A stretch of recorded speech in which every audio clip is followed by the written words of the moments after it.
The second and final season of Catwoman would air early this year on CWC, featuring appearances from basically every hero in the Batverse. This is the final appearance, at least for now, of the Batverse Catwoman. She was supposed to appear on Teen Titans, but due to scheduling conflicts with the actress, she was replaced by another Catwoman, who you'll see soon enough. The Batman Season 5 returns things back to the darker tone of the first 3 seasons. At the beginning of the season, the lineup of Team Bat, as I'm going to call them, has shaken up quite a lot. Jason goes missing halfway through the season, and Barbara, halfway through the season, is paralyzed by the season's main villain, who we'll get to in a bit. You already know who it is. And Talia has reformed and is now a member of Team Bat after her discovering that she was pregnant with Bruce's child in the Brave and the Bold crossover talked about in the last video. The season also introduces quite a few members of the Outsiders, including Halo, Metamorpho, Black Lightning, and Katana. Halo leaves the series halfway through, Katana turns evil and then dies. Metamorpho's name is Rene Ramirez, which is not his name in the comics, and Black Lightning is gay. We're introduced to the Red Hood, who is inspired by a team of, well, the Red Hood gang, obviously. However, it turns out that the Red Hood is not in fact actually Jason Todd, and that Jason Todd is actually the Joker. So yeah, basically, at some point in the beginning of the season, Jason and Bruce are fighting the Red Hood gang. Jason ends up falling into a vat of acid and seemingly dies. Turns out that he did not die, and he has actually become the Joker, now wanting revenge on Bruce for not saving him. He paralyzes Barbara, and eventually Bruce, with the help of some of the past villains, and a new Robin and Batgirl in the form of Tim Drake and Stephanie Brown, manages to stop Joker, who has kidnapped most of Team Bat.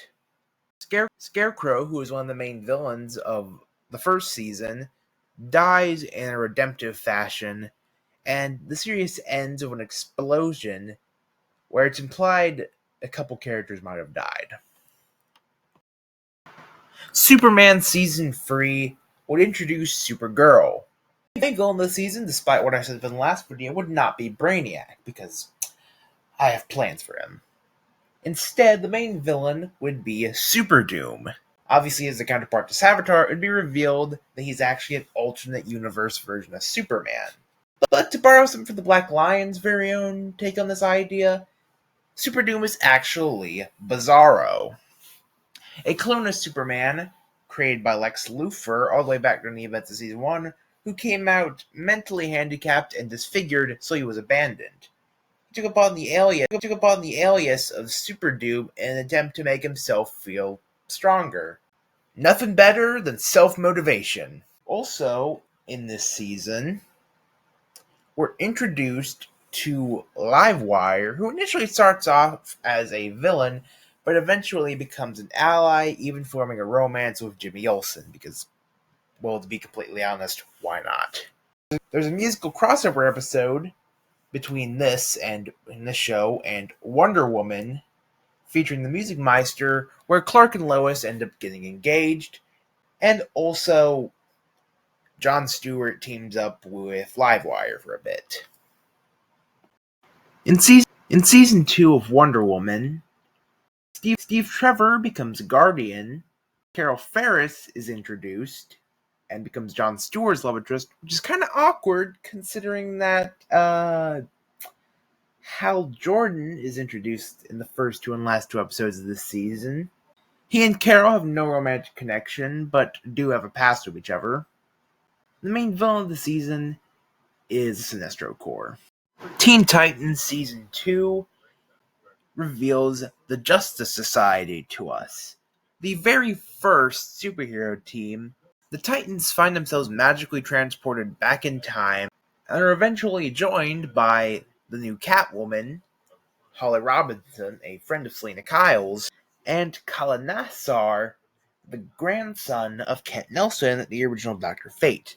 The main villain of this season is still Vandal Savage, with him still forming the Legion of Doom.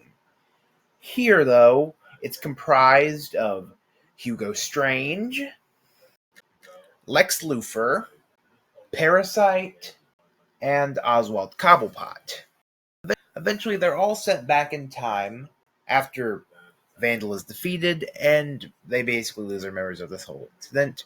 A couple members of the JSA end up dying, and the Titans find themselves trapped in a new alternate timeline that we'll explore next season. The big crossover event this season would be Millennium, which would focus a bit more on Martian Manhunter, as it would reveal that his species' green Martians that were pacifists were wiped out by the extremely violent white Martians who now want to invade Earth. Two characters are revealed to be white Martians in this crossover, these being Perry White and Commissioner Gordon. Not anyone too major. Also, by this point, we have a large lineup of heroes, but they're not exactly the Justice League yet. It's definitely Justice League inspired, though.